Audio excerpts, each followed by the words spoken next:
नमस्कार साथियों, welcome to MCQ series. MCQ series का यह 23rd लेक्चर है, 23वां लेक्चर है। चलते हैं पहले क्वेश्चन की तरफ। क्वेश्चन नंबर फर्स्ट है, भारत में निम्नलिखित के आने का सही काल अनुक्रम क्या है। तो सबसे पहले हड़प्पा सभ्यता का काल है। इसको प्रथम नगरीय क्रांति कहा जाता है और इसका टाइम पीरियड है 3200 ईसा पूर्व से 1800 ईसा पूर्व के मध्य लगभग। दूसरा है लोहे का आरंभ। लोहे का आरंभ होता है 1000 ईसा पूर्व के आसपास। उसके बाद है तीसरा 6ठी शताब्दी ईसा पूर्व के आसपास जो है पंचमार्क सिक्कों का जो है आरंभ होता है। पंचमार्क सिक्के जो है ढाले जाते हैं, आहत सिक्के ढाले जाते हैं 6ठी शताब्दी ईसा पूर्व के आसपास से। उसके बाद जो है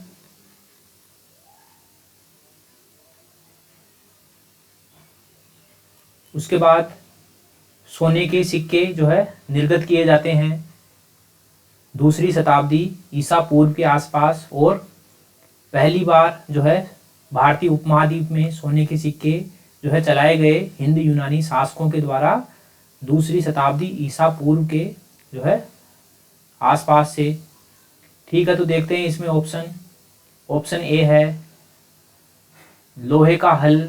दूसरा है नगर संस्कृति, जो कि गलत है, क्योंकि हमको पता है कि पहले नगरीय संस्कृति आएगी, फिर लोहे का हल आएगा, फिर पंचमार्क सिक्के आएंगे और फिर सोने के सिक्के आएंगे। ठीक है, तो पहला ऑप्शन गलत हो गया। बी है नगर संस्कृति, फिर है पंचमार्क सिक्के, ये भी गलत है। सी है नगर संस्कृति, फिर लोहे का हल, सही है। पंचमार्क सिक्के सही है। सोने के सिक्के, ये भी सही है। तो इसमें ऑप्शन नंबर सी हमारा आंसर आ जाएगा। क्वेश्चन नंबर 2 है, दारा सिक्कों के संदर्भ में निम्नलिखित कथनों पर विचार कीजिए। पहला है, उसने गीता का फारसी भाषा में अनुवाद कराया था। सही स्टेटमेंट है, दारा सिक्कों ने गीता का फारसी भाषा में अनुवाद करवाया था काशी के पंडितों की मदद के माध्यम से। ठीक है, तो ये पहला स्टेटमेंट सही हो गया। दूसरा है, उसने वेदों को दिव्य ग्रंथ की संज्ञा दी थी। ये भी सही स्टेटमेंट हो गया, दूसरा स्टेटमेंट भी सही है। जो दारा सिक्को है उसने कहा था कि जो वेद है, वेद पाक कुरान के जो है पाक कुरान से मेल खाते हुए प्रतीत होते हैं। तो दोनों स्टेटमेंट सही है, तो इसमें जो है सी ऑप्शन सही हो जाएगा। क्वेश्चन नंबर 3 है, निम्नलिखित में से किस यात्री ने मुगल कालीन शहरों को शिविर नगर की संज्ञा दी है। तो जो फ्रांसवा बर्नियर है, उन्होंने जो है मुगल कालीन शहरों को शिविर नगर की संज्ञा दी थी। फ्रांसवा बर्नियर का कहना है कि जहाँ जहाँ मुगल कालीन शिविर लगता है वहाँ पर शहर आकर बस जाता है, और जैसे ही वह शिविर वहाँ से उठकर दूसरी जगह जाता है तो शहरों का उस जगह शहरों का पतन होना आरंभ हो जाता है। ये कहना था फ्रांसवा बर्नियर का। जबकि सच्चाई ये है कि उस समय जो मुगल काल में 15% जो जनसंख्या है वह शहरों में निवास करती थी। तो जो है इसका आंसर हो जाएगा ऑप्शन नंबर बी कि मुगल कालीन शहरों को शिविर नगर की संज्ञा फ्रांसवा बर्नियर ने दी थी। क्वेश्चन नंबर 4 है, सूची फर्स्ट को सूची सेकंड से सुमेलित कीजिए तथा नीचे दिए गए कूट का प्रयोग कर सही उत्तर चुनिए। तो सूची फर्स्ट में दे रखे हैं पद और सूची सेकंड में उसके अर्थ दे रखे हैं। तो जात है, तो जात का अर्थ होता है कि प्रशासन में मनसबदारों के पद तथा वेतन का सूचक है जात। तो इसमें जो है 2 सही हो जाएगा कि प्रशासन में मनसबदारों का पद क्या है तथा उनका वेतन क्या है, इसको इंगित करता है जात। और सवार इंगित करता है कि मनसबदारों के पास कितनी संख्या में घोड़े हैं। तो इसका जो है एक से मिलान हो जाएगा कि मनसबदारों द्वारा रखे जाने वाले घुड़सवारों की संख्या को सवार कहते हैं। तीसरा है दीवान ए आला जो है वित्त मंत्री को कहा जाता था। और मदद ए मांस कहा जाता था अनुदान मंत्री को। तो ये दोनों सही सुमेलित हैं। तो देखते हैं ए में आएगा 2, गलत। ए में 2 सही है, ये भी गलत, ये भी गलत, तो ऑप्शन डी कट गया, ऑप्शन सी कट गया और ऑप्शन ए कट गया, तो इसमें ऑप्शन बी सही हो जाएगा। क्वेश्चन नंबर 5 है, नादिर शाह का आक्रमण निम्नलिखित में से किस मुगल बादशाह के समय हुआ था? तो हमको पता है कि जो नादिर शाह का आक्रमण है वह 1738-39 में हुआ था और उस समय मुगल बादशाह थे मुहम्मद शाह। मुहम्मद शाह एक अय्याश किस्म का एक जो है मौज मस्ती करने वाला जो है मुगल बादशाह था। इसको जो है रंगीला भी कहा जाता था, तो इसमें ऑप्शन सी सही हो जाएगा। क्वेश्चन नंबर 6 है, निम्नलिखित व्यक्तित्वों में से किसने पराशर संहिता जैसे प्राचीन संस्कृत ग्रंथ का उपयोग किया ताकि समझाया जा सके कि हिंदू शास्त्रों द्वारा विधवा पुनर्विवाह की अनुमति दी गई थी, और उनके इस सुझाव को ब्रिटिश अधिकारियों ने हिंदू विधवा पुनर्विवाह अधिनियम 1856 में अंगीकृत किया? तो वह व्यक्ति थे ईश्वर चंद्र विद्यासागर, जिन्होंने पराशर संहिता की मदद से जो है पुनर्विवाह के पक्ष में, विधवा पुनर्विवाह के पक्ष में तर्क दिया था।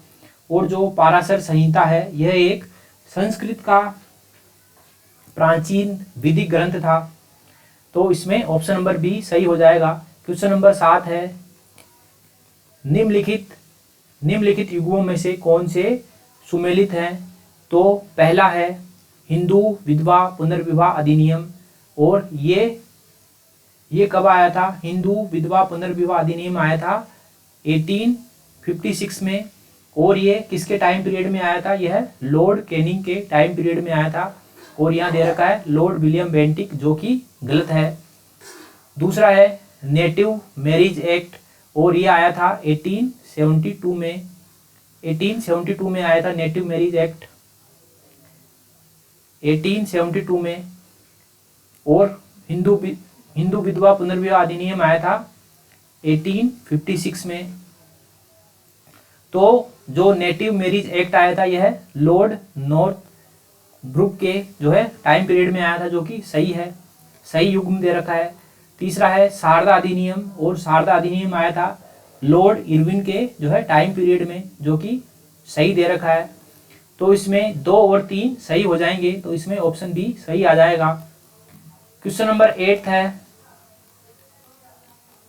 भारतीय इतिहास के अंग्रेजी लेखकों के संदर्भ में निम्नलिखित कथनों पर विचार कीजिए। पहला स्टेटमेंट है, सर विलियम जोन्स ने धार्मिक ग्रंथ भगवत गीता का अंग्रेजी में अनुवाद किया था, जो कि गलत स्टेटमेंट है। सर चार्ल्स विल्किंस ने जो है भगवत गीता का अंग्रेजी में अनुवाद किया था 1785 में, और तो ये स्टेटमेंट गलत हो जाएगा। दूसरा स्टेटमेंट है, विल्किंस ने कलकत्ता में एशियाटिक सोसाइटी ऑफ बंगाल की स्थापना की थी, जो कि गलत स्टेटमेंट है। सर विलियम जोन्स ने 1784 में जो है कलकत्ता में एशियाटिक सोसाइटी ऑफ बंगाल की स्थापना की थी, और हमको इसमें सत्य कथन ढूंढना है, जो कि एक भी नहीं है, दोनों स्टेटमेंट गलत हैं, तो इसमें डी ऑप्शन सही हो जाएगा। ठीक है, अगला क्वेश्चन है क्वेश्चन नंबर 9। लॉर्ड वेलेजली ने 1800 में कलकत्ता में फोर्ट विलियम कॉलेज किस उद्देश्य हेतु खोला था? तो जो फोर्ट विलियम कॉलेज है वह सिविल सेवा के युवाओं को प्रशिक्षण देने के लिए जो है कलकत्ता में खोला गया था, ऑप्शन नंबर बी। लेकिन court of directors Lord Wellesley के इस कदम से बहुत अधिक खुश नहीं थे, इसलिए जो है ये कॉलेज ज़्यादा समय तक यहाँ नहीं टिक पाया, और जल्द ही यह जो है लंदन ट्रांसफ़र हो गया। तो इसमें आंसर होगा option number B, Fort William College 1800 में सिविल सेवा के युवाओं को जो है प्रशिक्षण देने के लिए खोला गया था।